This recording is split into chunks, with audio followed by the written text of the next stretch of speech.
Java, Sumatra, Sulawesi, Bornéo, au sud de laquelle nous sommes ce soir, dans la partie septentrionale, qui est la partie indonésienne de Bornéo, et également Irian Jaya, qui est la partie, elle, occidentale de la Nouvelle-Guinée, la partie orientale étant la Papouasie, où nous étions il y a de cela 18 mois.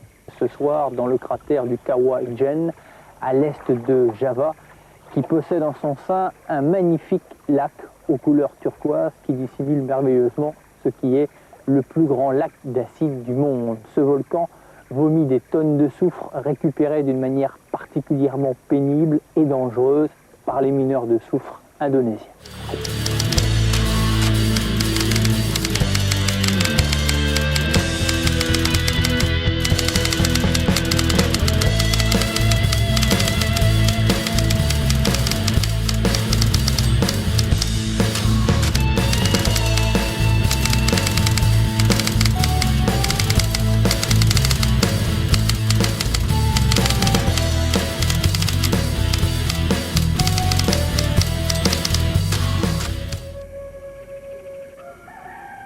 Le chant du coq et les premiers rayons de lumière, c'est le début de la journée sur l'une des 13 677 îles du plus grand archipel du monde que l'on appelle l'Indonésie. Bonsoir à toutes et à tous.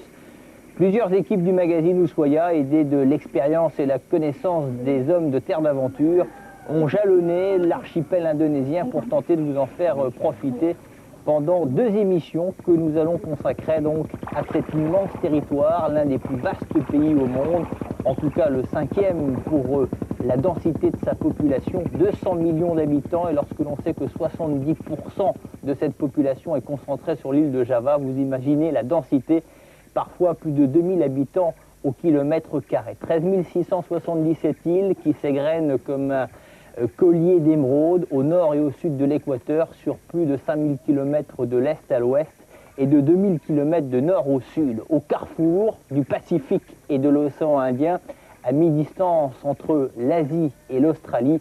Ceci explique la grande variété ethnographique et cette fantastique concentration humaine avec plus de 300 groupes ethniques différents parlant plus de 200 dialectes et idiomes. C'est aussi l'une des plus extraordinaires variétés de faune et de flore que l'on puisse trouver sur la planète. Lorsque l'on évoque l'Indonésie, l'on pense en général à 5 des plus grandes îles, Java, Sumatra, Sulawesi, Bornéo, au sud de laquelle nous sommes ce soir, dans la partie septentrionale, qui est la partie indonésienne de Bornéo, et également Irian Jaya, qui est la partie, elle, occidentale de la Nouvelle-Guinée, la partie orientale étant la Papouasie, où nous étions il y a de cela 18 mois. L'île de Bornéo, avec cette jungle, cette forêt primaire tropicale extraordinaire, est l'un des 2 habitats de l'un de ces grands singes légendaires, cousins très éloignés des chimpanzés et des gorilles africains que l'on appelle les orang-outans. Les visiteurs d'ailleurs du XVIIIe siècle, les premiers visiteurs ici, lorsqu'ils revenaient, colportaient d'étranges légendes sur ces hommes velus qui habitaient donc cette forêt, le pays des Dayaks, qui sont ces villageois, ces habitants, ces agriculteurs nomades qui habitent ici depuis l'aube des temps et qui pratiquent d'ailleurs la culture sur brûlis, c'est-à-dire que régulièrement ils mettent le feu au sol pour le fertiliser et après ils l'abandonnent en jachère.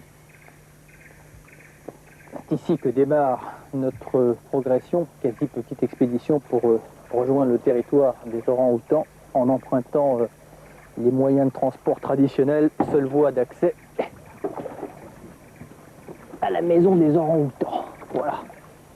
L'Indonésie, pays des 1000 contrastes, témoin ce premier visage que nous ce soir dans le cratère du Kawah Ijen, à l'est de Java, qui possède en son sein un magnifique lac aux couleurs turquoises qui dissimule merveilleusement ce qui est le plus grand lac d'acide du monde. Ce volcan vomit des tonnes de soufre récupérées d'une manière particulièrement pénible et dangereuse par les mineurs de soufre indonésiens.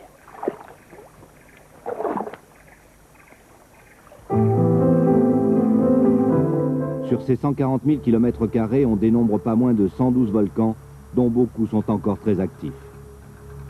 À l'extrême est de l'île, l'ancien observatoire volcanologique hollandais, accroché près du sommet du Kawah Ijen, ne sert plus que de refuge aux hommes qui exploitent artisanalement le soufre vomi par le volcan. Au-delà des parois ocre clair profondément griffées par l'érosion, le sommet du Kawaï-Jen domine à 2600 mètres d'altitude le cratère vert, le plus grand réservoir d'acide de la planète.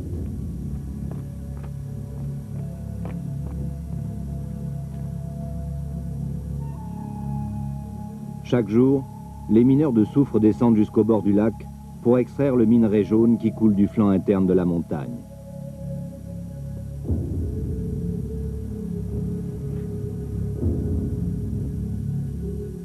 En bas, c'est l'enfer.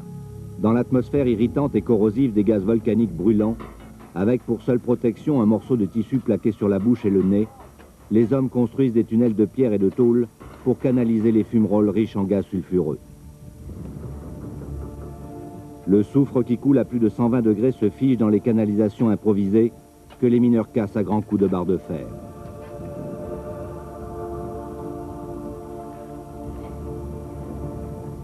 Récupéré puis débité en morceaux, le minerai est méticuleusement empilé dans des paniers pour être transporté hors du cratère.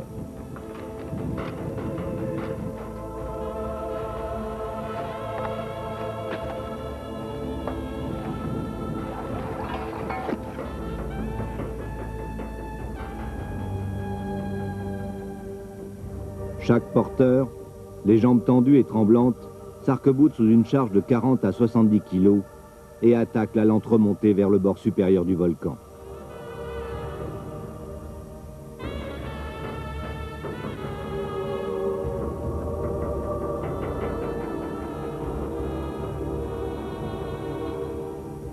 Pendant ce temps, au bord du lac, aux 36 millions de mètres cubes d'acide, d'autres hommes débitent inlassablement des pains de soufre.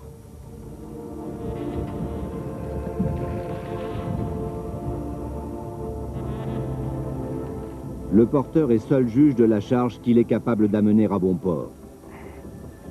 Lui seul est à même d'équilibrer ses paniers. À quelques grammes près, le balancier est intransportable.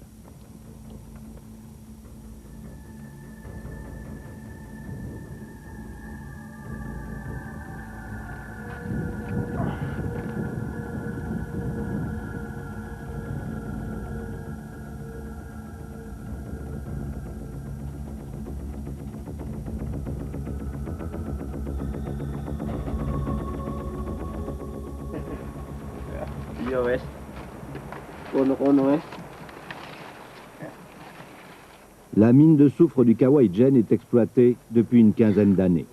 200 personnes s'y relaient pour un salaire moyen de 54 000 roupies par jour, l'équivalent de 34 francs. Un salaire bien supérieur à celui que l'on offre pour travailler dans les rizières. Entre 4 et 9 tonnes de minerais sont ainsi arrachées quotidiennement à la montagne. Bien peu de choses au regard des 30 000 tonnes de soufre pur à 99% qui dorment au fond du cratère. Mais le précieux soufre n'intéresse pas les gros industriels. Pas un ne veut se risquer dans la gueule d'un volcan qui se réveille parfois et qui projette son acide à 600 mètres de hauteur, aspergeant tous les environs.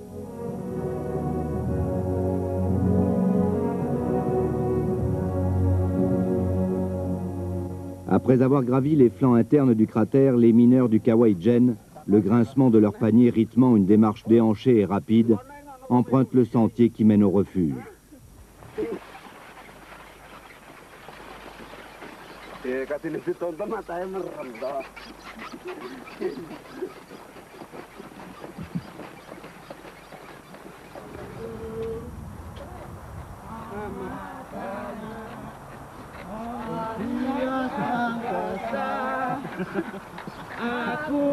C'est ici que s'effectue la pesée.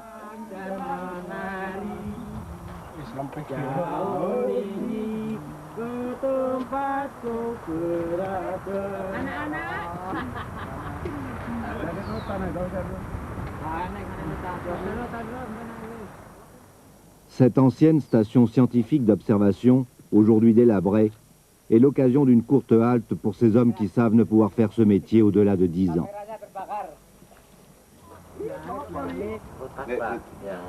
Les gaz toxiques grignotent lentement leurs poumons, et si la montagne les nourrit et les aide à vivre, le Kawaï-Jen les aide à mourir un peu plus vite.